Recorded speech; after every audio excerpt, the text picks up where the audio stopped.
नमस्कार मित्रों, सीईसी गुरुकुल व्याख्यान माला में आपका हार्दिक अभिनंदन। हमने अपने पिछले व्याख्यान में गोस्वामी तुलसीदास द्वारा रचित कवितावली की भाषा शैली पर चर्चा की थी। आज कवितावली के अयोध्या कांड के 2 पदों की व्याख्या आपके सामने प्रस्तुत करेंगे, जो आपके पाठ्यक्रम में निर्धारित है। तो पहला सवैया हम देखते हैं। कवितावली में अधिकांशतः कवित्वों और सवैयों का प्रयोग किया गया है। 2 ही छंद मुख्य रूप से हैं, एक कवित्व छंद और एक सवैया छंद, और तीसरा छप्पय छंद का भी प्रयोग मिलता है। तो ये जो पद हम आपके सामने पढ़ने जा रहे हैं, ये सवैया है, छंद में है। कीर के कागर ज्यो नृप चीर, विभूषण उपम अंग निपाई। औध तजी मगवास के रूख जो, पथ के साथी ज्यो लोग लुगाई। संग सुबंधु पुनीत प्रिया मनु, धर्म क्रिया धारी देह सुहाई। राजीव लोचन राम चले, तजी बाप को राज बटाओ किनाई। जब राम को वन गमन का आदेश प्राप्त होता है तो राम राजसी वस्त्र आभूषण का परित्याग करके और वनवासियों के वस्त्र धारण कर लेते हैं। राम सम भाव रखने वाले हैं, सुख में भी और दुख में भी। तो एक और राज्याभिषेक होने वाला था, राजसी वस्त्र धारण किए हुए थे, और वहीं पिता की आज्ञा से, माता की आज्ञा से वनवास के लिए तत्पर हो जाते हैं और वनवासियों की वेशभूषा धारण कर लेते हैं। तो वो कैसे वनवासियों की वेशभूषा धारण करते हैं, इसके विषय में तुलसीदास कहते हैं, कीर के कागर जो, कीर है तोता। तोता जैसे कागर अपने पंखों को, वसंत ऋतु आती है तो तोते अपने पंख, पुराने पंख उनके झड़ जाते हैं और नए पंख आ जाते हैं। तो तोता जैसे अपने पुराने पंखों का परित्याग कर देता है, छोड़ देता है, ठीक उसी की तरह राजा ने भी अपने चीर, राजा यहां राम के लिए आया, राजा राम ने अपने चीर वस्त्रों को और विभूषण, अपने आभूषणों को अंगों से उतार दिया। राजसी आभूषण उतारते हुए उनके मन में कहीं कोई ग्लानि, कोई पश्चाताप, कोई क्रोध की भावना नहीं आई, कोई दुख, कोई शोक नहीं हुआ। तो जैसे पक्षी अपने पंखों को उतार देते हैं, पुराने पंखों को, ऐसे ही राजा राम ने अपने राजसी रेशमी वस्त्रों को, आभूषणों को उतार दिया। चीर विभूषण उपम अंग निपाई, जो उनके अंग के साथ थे उन सबको उतार कर छोड़ दिया। औध तजी, औध अयोध्या, अवध नाम था पहले, तो अवध का ही तद्भव रूप बना औध। औध तजी, छोड़ दिया। अयोध्या को कैसे त्याग दिया? मगवास के रूख, रास्ते के वृक्षों के समान। रूख वृक्ष, मगवास रास्ते चलते हुए। जैसे कोई पथिक रास्ते में जा रहा है और मार्ग में जितने भी वृक्ष आते हैं वे उन वृक्षों के साथ लगाव नहीं रखता, वे उन वृक्षों को पार करता हुआ अपने लक्ष्य की ओर बढ़ता चला जाता है। तो उसी तरह से राम ने भी रास्ते के वृक्षों की भांति अयोध्या का परित्याग कर दिया। जो पथ के रूख जो, पथ के साथी जो लोग लुगाई। और जो अयोध्यावासी स्त्री पुरुष थे, लोग लुगाई शब्द, देखिए देश शब्द का प्रयोग है, क्योंकि तुलसीदास लोक से जुड़ते हैं, लोक चेतना से जुड़ते हैं, तो शब्दों का भी संयोजन जब करते हैं तो देश शब्दों का प्रयोग करते हैं। मगवास, रूख, लुगाई, ये सब देश शब्दों का प्रयोग किया। तो मार्ग के साथियों की तरह पथिक जब रास्ते में जा रहा है और मार्ग में कई साथी बन जाते हैं, परंतु हम उन साथी को, जो रास्ते के बनते हैं, राही बनते हैं, तो उनको अपने साथ लेकर के नहीं चल देते, या उनके बिना हम दुखी नहीं होते। तो जैसे पथ के साथियों को छोड़ करके हम अपने गंतव्य पर चले जाते हैं, ऐसे ही अयोध्या के स्त्री पुरुषों का उन्होंने परित्याग करके उनको छोड़ करके आगे बढ़ गए। राम जब वन जाने लगे तो सारे अयोध्यावासी दुखी हुए। सब नर नारी उनको घेर कर खड़े हो गए थे, उन्हें जाने नहीं देना चाहते थे। परंतु राम तो समदर्शी हैं, समभाव रखने वाले हैं। तो पिता की आज्ञा सर्वोपरि मानते हुए और उनके प्रति, अयोध्या वासियों के प्रति कोई आसक्ति का भाव ना रखते हुए पथ के साथी की भांति उनको छोड़ करके आगे चल पड़े। संग सुबंधु, अब वो जब जा रहे हैं तो उनके साथ कौन है? सुबंधु, लक्ष्मण के लिए आया। साथ में उनका सुंदर भाई लक्ष्मण है। पुनीत प्रिया, पुनीत पवित्र, सदाचारिणी, प्रिया सीता के लिए आया। सीता को यहां पुनीत कहा, पवित्र कहा, सदाचारिणी कहा कि जो पति का धर्म है वही पत्नी का धर्म है। पति को वन जाने का आदेश प्राप्त हुआ है तो पत्नी भी उनकी अनुगामिनी बन रही है। भाई के लिए अनुज शब्द आता है तो वो भी अपने बड़े भाई का अनुगामी बन रहा है। तो लक्ष्मण भी साथ चल रहे हैं और सीता भी चल रही है। और सीता और लक्ष्मण के बारे में तुलसीदास यहाँ पर एक उत्प्रेक्षा करते हैं, परिकल्पना करते हैं, मानो धर्म क्रिया धारी देह सुहाई, कि धर्म ने और क्रिया ने साक्षात शरीर धारण कर लिया है। मानो धर्म और क्रिया, धर्म लक्ष्मण के लिए जुड़ रहा है और क्रिया सीता के साथ जुड़ रहा है। क्रिया शब्द स्त्रीलिंग है, वो सीता के लिए है, और धर्म पुल्लिंग शब्द है, वे लक्ष्मण के लिए। तो लक्ष्मण और सीता राम के साथ ऐसे चल रहे हैं मानो साक्षात धर्म ने और क्रिया ने, कर्म ने देह धारण कर लिया, वे मूर्तिमंत हो गए हैं। इसी तरह राजीव लोचन राम, राजीव लोचन कमल नयन, कमल के समान आंखों वाले राम जो है, चले तजी बाप को राज बटाऊ की नाई। बटाऊ मुसाफिर, पथिक, पटाऊ की नाई, नाई भांति, पथिक की भांति। जैसे पथिक है वो किसी भी वस्तु से लगाव नहीं करता, वे मार्ग में जो कुछ भी प्राप्त होता है उसे छोड़ता हुआ आगे बढ़ जाता है।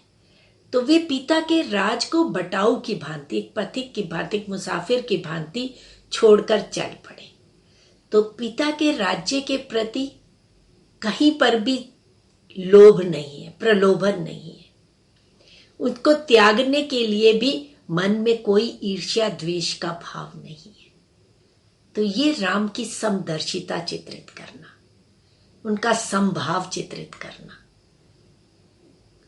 तुलसीदास जी सवैये में प्रस्तुत करते हैं कि राजीव लोचन, राजीव नयन, कमल नयन राम पिता के राज्य को बटाऊ की भांति, पथिक की भांति छोड़ करके चल दिए। जब राज्य मिला तो बहुत अधिक आनंदित प्रसन्न नहीं हुए, उसे भी पिता की आज्ञा मान करके स्वीकार किया अपने दायित्व के रूप में।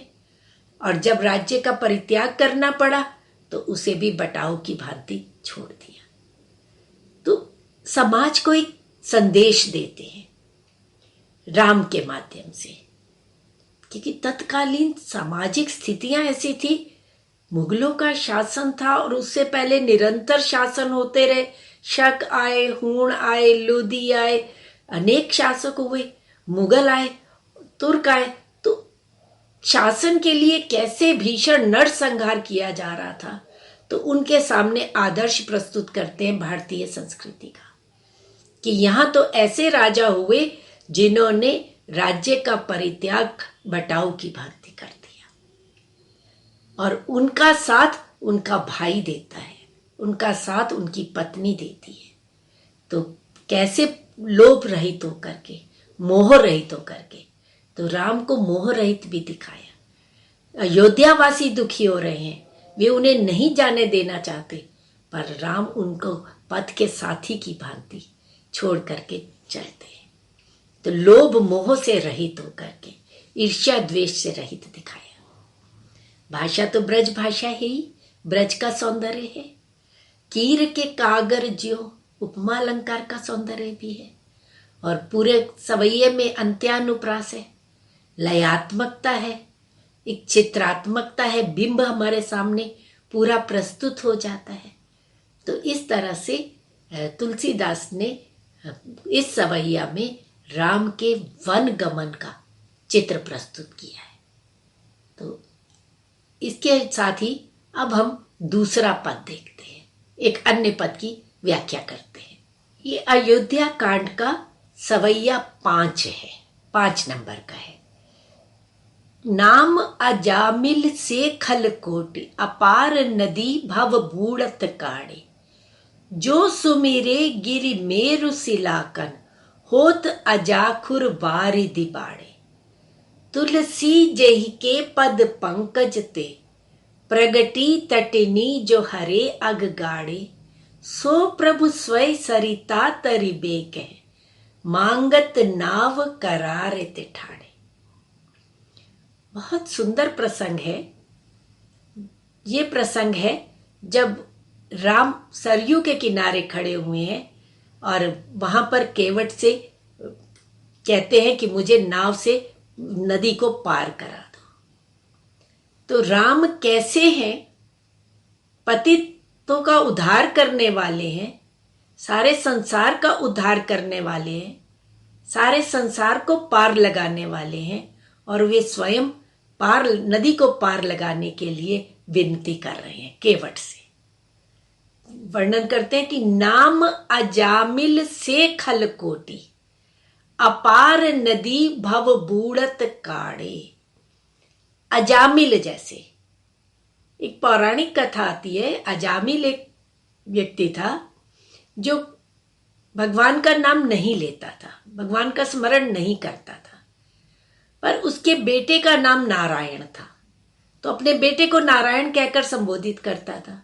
और मृत्यु के समय जब बिल्कुल भी मरण शैया पर था, एकदम काल अंत में आ गया, तो वे अपने पुत्र को आवाज देता, नारायण कहकर पुकारता है और उसका उद्धार हो जाता है।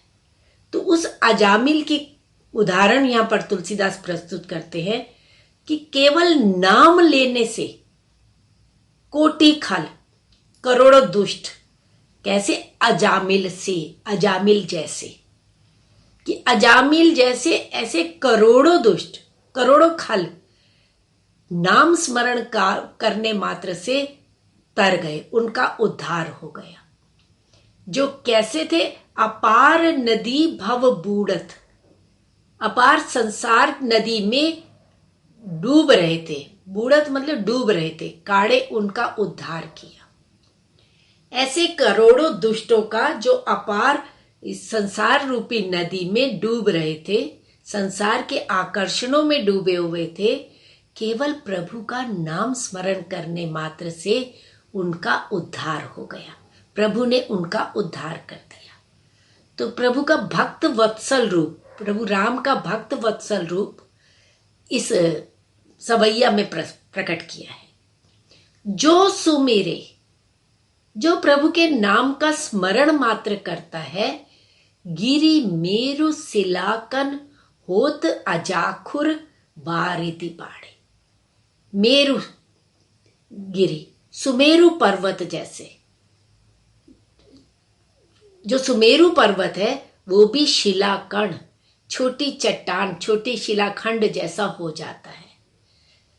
और जो वारिधि बाड़े, बड़ा हुआ समुद्र है, वे समुद्र जिसमें पूरा तूफान आया हुआ है, अपार जल है और तो बड़ा हुआ समुद्र है, वे भी कैसा हो जाता है?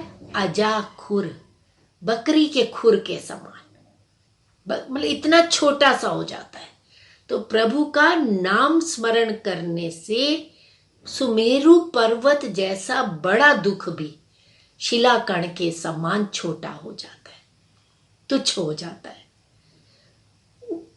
प्रभु का नाम स्मरण करने से बड़े दुख जो है, बड़े हुए समुद्र जैसा विशाल दुख भी, अपार दुख भी कैसा छोटा हो जाता है? अजाखुर, बकरी के खुर जितना छोटा हो जाता है, तुच्छ हो जाता है।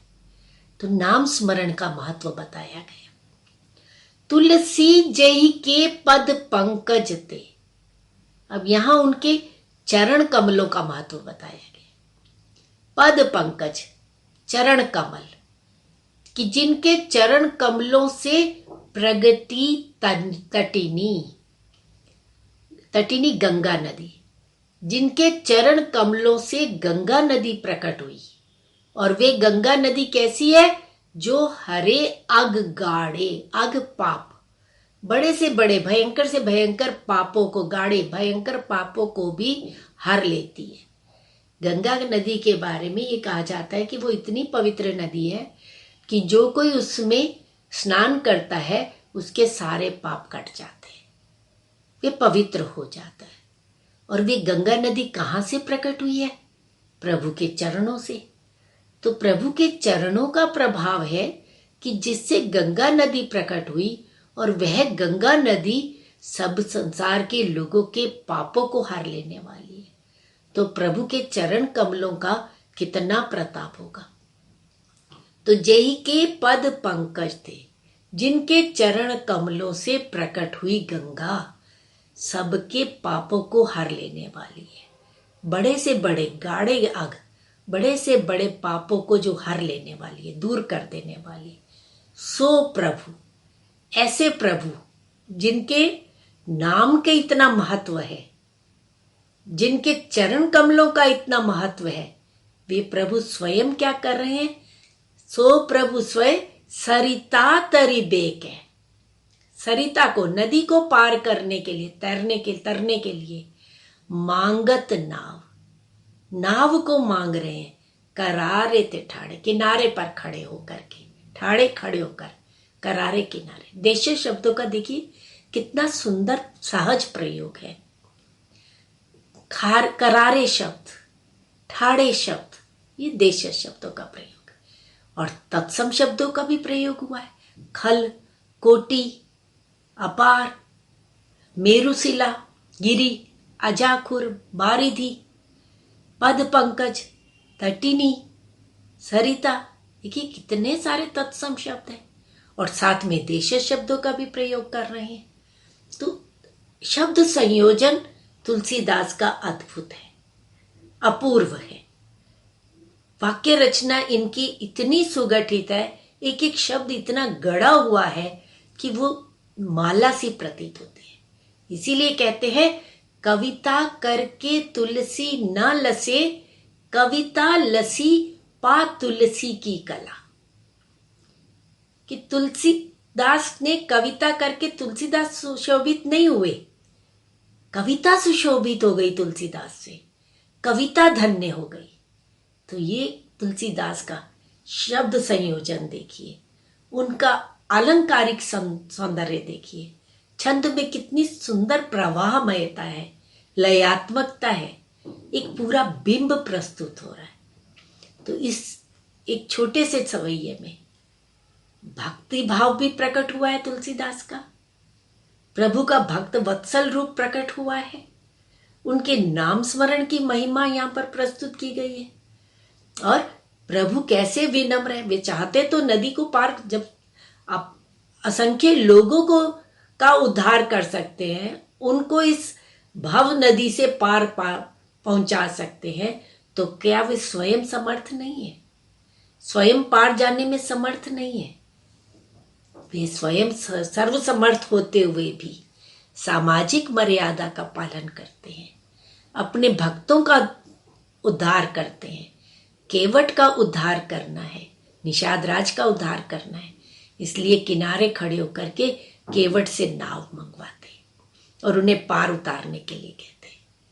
और इसके बाद के जो पद है उनमें केवट और राम का प्रसंग आता है। कैसे केवट प्रभु के चरणों की धूली स्पर्श करना चाहता है, और वे कैसे एक बालक की भांति एक सरल वचनों में राम के सामने विनती करता है कि वे उनके चरण रस स्पर्श करने दें, वे उनको पैर को धोने दें। पर कैसे वाग विदग्धता उसमें आती है, ये हम अगले पद में पढ़ेंगे, अगले पद में जानेंगे। अयोध्या कांड का अब सवैया संख्या 6। एही घाट ते थोरिक दूर आहे, कटी लो जल थाह दिखाइयो जू। पर से पग धूरी तरे तरनी, घर नी घर क्यों समुझाइयो जू। तुलसी अवलंब न और कछु, लरिका के ही भांति जियायो जू। बरु मारिए मोही, बिना पग धोए हूं, नाथ न नाव चढ़ाई हूं जी। अब प्रभु राम, सीता जी और लक्ष्मण जी ये सरयू के किनारे खड़े हैं और केवट से नाव लाने के लिए प्रार्थना करते हैं।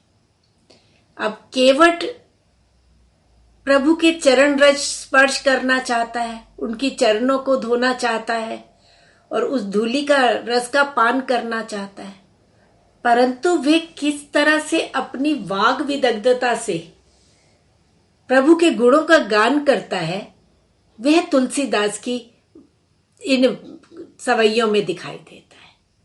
जब राम कहते हैं कि नाव लेकर के आओ, तो केवट कहता है कि यही घाट थे, इस घाट से थोड़ी दूर, थोड़ी सी दूरी पर आहे कटी लो जल, कि थोड़ी सी दूर आगे चलेंगे तो वहां पर कमर तक का पानी है।